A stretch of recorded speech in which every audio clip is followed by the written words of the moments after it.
tal? Continuando con este bloque de asesorías, el tema de técnicas de solución, en esta ocasión vamos a revisar el tema de condiciones de frontera e iniciales, con lo cual ya tendríamos bien definido un problema que queremos resolver. En esta ocasión vamos a hacer una mención breve, no tan a detalle, más bien la intención es identificar el tipo de condiciones que se establecen en el problema. Recordemos que cuando vimos en el curso de ecuaciones diferenciales ordinarias, pues siempre van asociadas las condiciones iniciales o las condiciones de fronteras que determinan precisamente la región del espacio en donde pues queremos ver la evolución de la solución de nuestro problema. Y con ello pues ya también tendremos una guía y también tenemos más información sobre qué debemos de encontrar y cómo debemos de interpretarlo. Y en esta ocasión también va a ser importante identificar el tipo de condiciones que se establezcan. Entonces, como ya tenemos una clasificación anterior a las ecuaciones diferenciales parciales, pues también veremos que las condiciones para cada uno de estos tipos de expresiones pues también van a ser muy características y muy puntuales. Y entonces cuando ya estemos abordando el tema de separación de variables, veremos que pues normalmente van a estar asociadas una determinada forma para tanto las condiciones de frontera como condiciones iniciales. Bien, entonces lo que nosotros hemos aprendido, pues después de plantear una ecuación diferencial parcial, pues ahora nos interesa resolver esa ecuación. Pero pues también debemos de considerar que la solución pues puede obtenerse una solución general, pero pues también hemos visto que en los procesos de solución pues aparecen constantes, pero ahora también debemos tomar en cuenta que pueden aparecer funciones en este proceso de solución. Por ejemplo, una ecuación diferencial, en este caso donde tenemos la derivada parcial de u con respecto a x y con respecto a y es igual a 0. Recordemos que esta notación ya la hemos platicado. Tiene la intención de reducir la parte escrita, la parte de cómo leemos la ecuación. Y podemos obtener entonces una solución ya de esta manera. La función u, que depende de las coordenadas x y va a ser igual a dos funciones arbitrarias, g mayúscula, que depende de x, y f mayúscula, que depende de y. Entonces, en este paso, a diferencia de las ecuaciones diferenciales ordinarias, pues debemos de considerar el que tengamos funciones en vez de constantes. Y bien, entonces también algo que va a ser muy importante es que con el tipo de condiciones que se establezcan en nuestro ejercicio, pues debemos de garantizar la unicidad de la solución. ¿Qué quiere decir esto? Quiere decir que pues, recordemos que la solución debe ser única, cumpliendo o satisfaciendo las condiciones iniciales y las condiciones de frontera.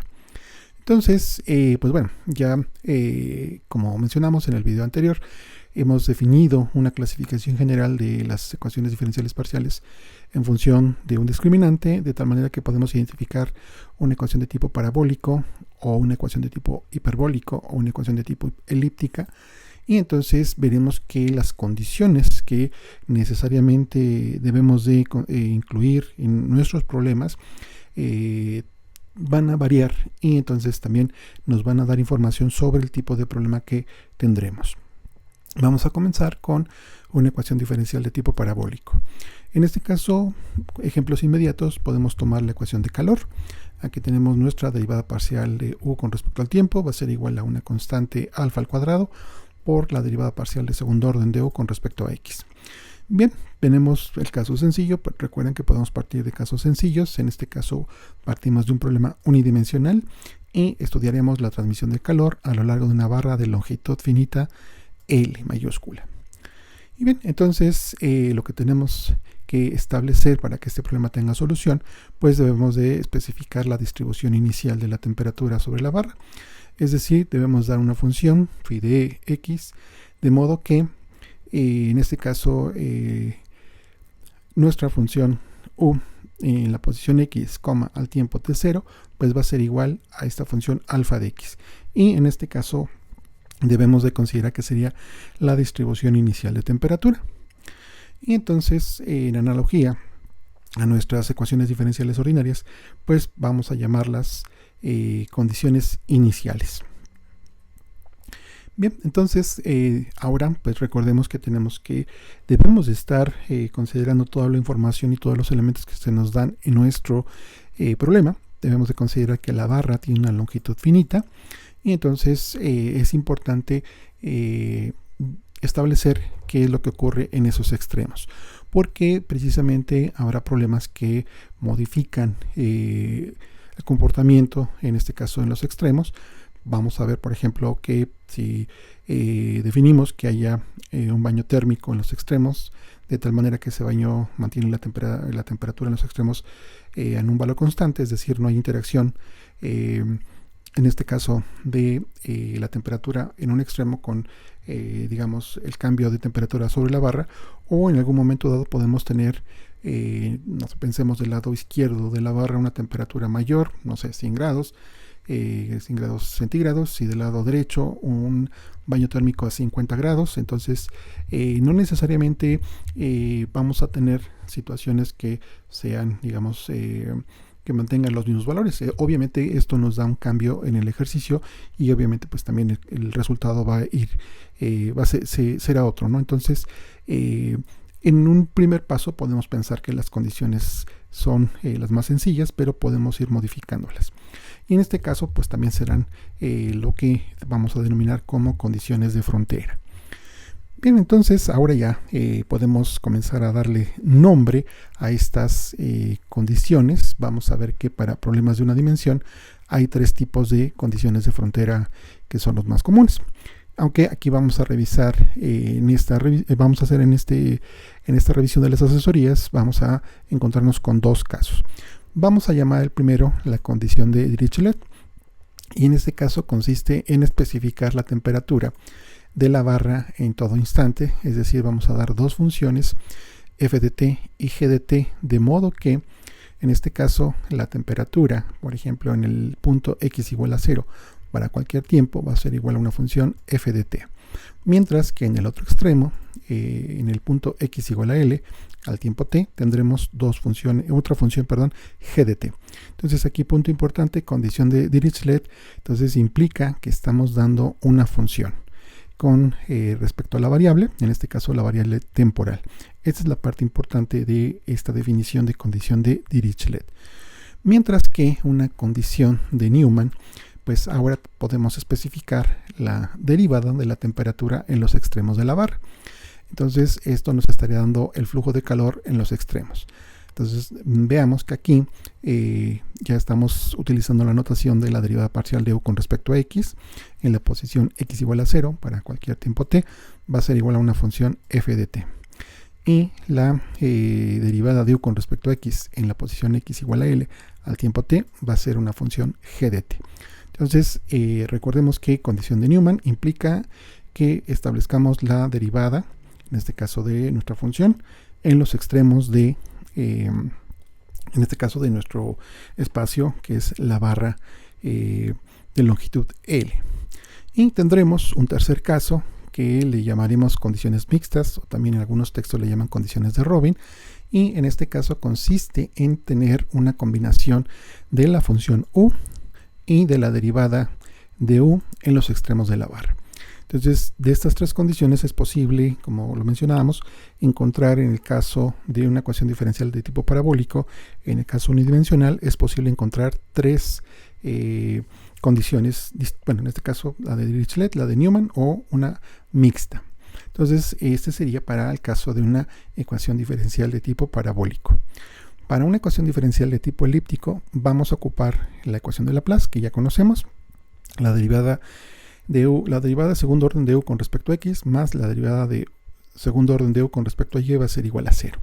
Y en este caso podemos interpretar a esta ecuación diferencial como un potencial electrostático sobre una región en el plano XY, o una distribución de temperatura en el caso estacionario para una placa o una región en el plano XY. Esa es la ventaja de que podemos utilizar un ejemplo para la ecuación de Laplace, llevarla al caso digamos en el caso de temperatura o de un potencial electrostático. Y bien, entonces aquí en este caso particular, para una ecuación de tipo elíptico, no hay que especificar condiciones iniciales, pues la función no depende del tiempo. Entonces tendríamos dos tipos de condiciones. De nueva cuenta, la condición de Dirichlet. Si en este ejemplo tenemos una lámina rectangular de longitud A y B, pensando que la coordenada X varía desde 0 hasta A y la coordenada Y varía desde 0 hasta B, las condiciones de Dirichlet, en este caso, tendríamos que especificar los valores de la temperatura, o en su caso el potencial, sobre cada uno de los lados. Es decir, en la posición X igual a 0, para cualquier valor de Y, va a ser una función 1 que depende de Y. Para la función, U en la posición X igual a Y, va a ser una función f sub 2 que depende de Y.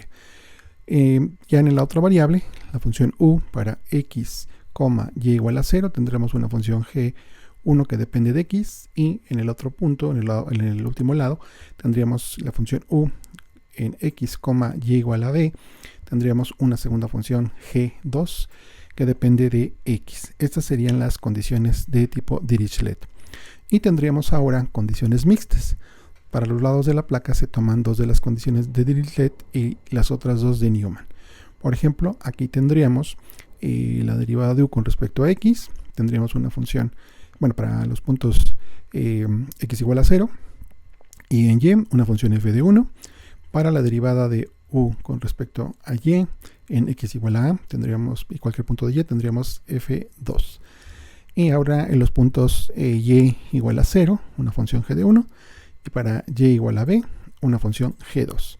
Esto sería el segundo tipo de condiciones para una ecuación diferencial de tipo elíptico. En el tercer tipo de ecuación diferencial parcial, que ahora sería el tipo de la ecuación diferencial hiperbólica, podemos tomar como ejemplo la ecuación de onda, que ya también la conocemos. La segunda derivada parcial de U con respecto a T va a ser igual a un B al cuadrado por la derivada de U con la derivada parcial de segundo orden de U con respecto a X. Esta ecuación ya la conocemos, por supuesto, y entonces aquí va a ser importante considerar si vamos a pensar en una cuerda de longitud L. Y en este caso también tenemos que identificar que la ecuación es de segundo orden. Ya habíamos mencionado cómo identificamos el orden de una ecuación diferencial parcial, en este caso con respecto al tiempo, y entonces va a ser necesario establecer dos condiciones iniciales. Entonces pues podemos considerar la posición inicial de la cuerda así como su velocidad inicial, es decir, nuevamente estas condiciones iniciales.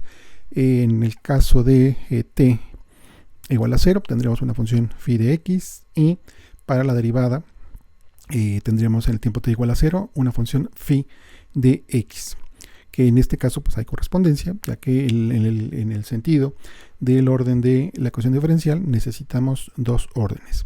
Aquí hay un punto importante, vamos a mencionar que aquí tenemos una longitud de la cuerda.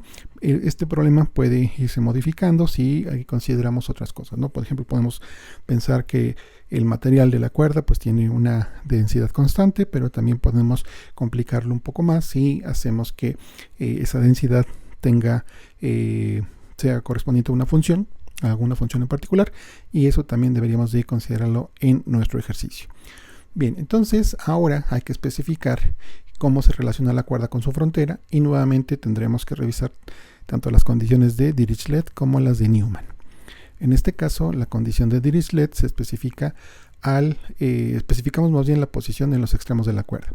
Es decir, para el punto x igual a 0 tendremos una función f de t, y para el punto x igual a L, una función g de t. Y en este caso, la condición de Newman la vamos a especificar de la manera como si estuviéramos pensando en una cuerda que está, tenemos en los extremos y jalamos los extremos. Es decir, consideramos la derivada de U con respecto a X a la posición X igual a 0, y la derivada de U con respecto a X, la derivada parcial de U con respecto a X, en el punto X igual a L sería una función g de t. Entonces, de esta manera quedarían especificadas la condición de Newman para una ecuación de tipo hiperbólico. Bien, entonces en esta revisión general de los tres tipos de ecuaciones diferenciales, pues ahora podemos plantear cómo deberían de cumplirse las condiciones para la técnica de separación de variables. Entonces es lo que vamos a ver a continuación. Entonces este método que veremos en un siguiente video y que ya estaríamos como que adelantando un poco la técnica, pues vamos a suponer que la solución depende de un producto de funciones. Y cada una de estas funciones depende exclusivamente de cada una de las variables independientes. Entonces, para que este método funcione, lo que tenemos que considerar y ocupar que varias de las condiciones de frontera tienen que ser igualadas a 0. De forma que cuando utilicemos estas condiciones de frontera nos van a permitir restringir o acotar las soluciones a las ecuaciones diferenciales ordinarias que parece. Entonces, esto vamos a ver que va a ser muy importante, porque de lo contrario pues tendríamos un conjunto infinito de soluciones, y eso pues aunque vayamos bien en la solución de nuestro problema, pues debemos de considerar que tanto las condiciones de frontera como las condiciones de iniciales pues van a ser la clave para ir acotando y en un momento dado obtener la solución general del problema que estemos resolviendo. Y bien, entonces ya por último debemos de considerar el principio de superposición.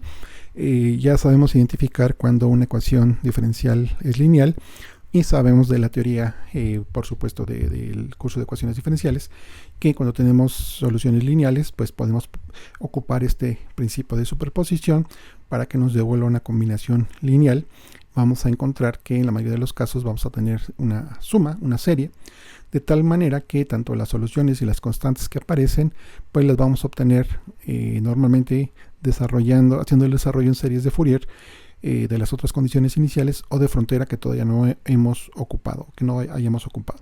Entonces veremos ya más adelante en otro video que precisamente el método de separación de variables va a ser una secuencia de pasos que nos permite obtener en un momento la solución de un sistema de ecuaciones diferenciales ordinarias, y entonces después tendremos que estar ocupando estas condiciones para poder reducir y acotar ese conjunto de soluciones, y ya con ello obtener la solución general de nuestro problema. Esta es una revisión muy breve, muy general. Ustedes pueden consultar textos precisamente del área de ecuaciones diferenciales parciales para extender un poco más sobre los tipos de condiciones que podemos encontrar.